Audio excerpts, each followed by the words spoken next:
Laser flop surgery చేసిన తర్వాత తీసుకోవాల్సిన జాగ్రత్తలు.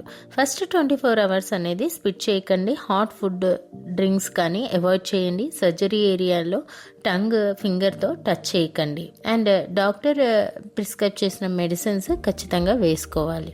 ఫుడ్ ఇన్స్ట్రక్షన్స్ వచ్చేసి సాఫ్ట్ అండ్ కూల్ ఫుడ్ తీసుకోవచ్చు. Spicy, hard, crunchy food avoid చేయండి. ఆల్కహాల్, స్మోకింగ్ అనేది స్ట్రిక్ట్లీ నో. బ్రషింగ్ అనేది నార్మల్గా చేసుకోవచ్చు, ఎక్కువ ప్రెషర్ పెట్టకుండా. బాగా స్వెల్లింగ్ అనిపిస్తే మాత్రం కోల్డ్ ప్యాక్స్ అనేది అక్కడ యూజ్ చేయొచ్చు. అండ్ సివియర్ పెయిన్ కానీ ఎక్సెస్ స్వెల్లింగ్ ఉంటే మాత్రం ఖచ్చితంగా డాక్టర్ని కన్సల్ట్ అవ్వండి. స్టిచెస్ ఉన్నప్పుడు దాన్ని పుల్ చేయకండి. 7 to 10 days తర్వాత అది డెంటిస్ట్ దగ్గర విజిట్ చేసినప్పుడు రిమూవ్ చేస్తారు. లేజర్ సర్జరీ అయ్యాక స్మోకింగ్ చేస్తే ట్రీట్మెంట్ ఫెయిల్ అయిపోతుంది. సో లేజర్ ఫ్లాప్ సర్జరీ అయ్యాక కేర్ ఫాలో చేస్తే గమ్స్ ఫాస్ట్గా హీల్ అవుతాయి. టీత్ లాంగ్ టైం హెల్తీగా ఉంటాయి.